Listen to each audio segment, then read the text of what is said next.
There's a lot of talk as we prepare for the NBA season about these exciting young rookies, Fultz and Simmons, and we're going to get Lonzo Ball and the Lakers. But there's a flip side to this list of names that's not dominating the headlines. It's players that were replaced by these rookies. There are players, prominent players, that you love, that you watch their entire NBA careers. And I say entire NBA careers because they are now no longer getting NBA checks. So we're just going to read a list of players that are right now not on rosters. Are you ready?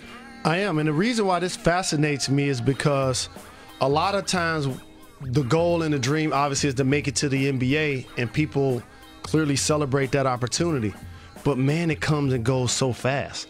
And in the NBA, 20% of the people that were in the game last year won't be this year. A lot of these players are 2 years away from starting on teams. Are you ready? Talk about job turnover. Chris Anderson, Matt Barnes. What happened to that Mike boy? Miller, Louis Scola, Meta World Peace, Mike Dunleavy, Boris Diaw, David Lee, Sasa Vujacic, Darren Williams, Brandon Bass, Tiago Splitter, Monta Ellis, Norris Cole, Roy Hibbert, Spencer Hawes, Gerald Henderson, Jordan Hill, Ty Lawson, Festus Ezeli, Brandon Jennings, Derek Williams, Jared Sullinger, and Michigan's Trey Burke. All of those players are no longer on NBA teams. Think of the math. 30 players will get drafted in the first round, guaranteed contracts, so they're automatically on the squad. They're on rosters, so 30 got to go. And then you have the second round, another 30 players that you hope when you take somebody in the second round, they could possibly make the squad. They don't all make the team, though. So say 50%. Sure, so you got 45 new spots. That's every year. That's right off the top. That's 10% of the league. No question. And then you have the international prospects who come into the league. They got stashed, and now they're coming in. No question. And people that were playing overseas and whatnot. So 1 out of 9 players doesn't have a job next year. And then they have these new two-way contracts. There's 60 new two-way contracts where you basically get paid $75,000 a year, but you get NBA money once you play in the NBA games. And I'm glad you brought up the fact that a couple of these players were starting and or playing quality minutes on teams recently.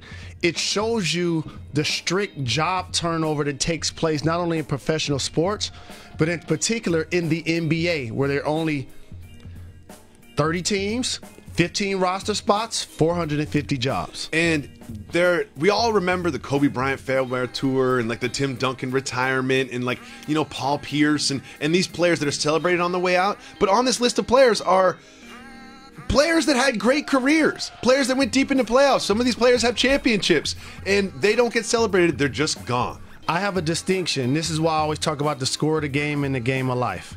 The players in particular, the ones that get over 30, that's a successful career. I know a lot of people sit at home on their couches and they overanalyze players at the end of rosters and think, oh, I could take his spot. No, you can't.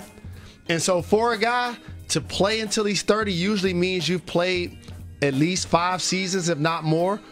And so for a player like Chris Anderson and Matt Barnes and Mike Miller, they had a really good career. When you look at Trey Burke, Jared Sullinger, Brandon Jennings, like the other side of that is like, ooh, like I thought Brandon Jennings was going to be in the league for a little bit. That's the other side of that. But here's the other part.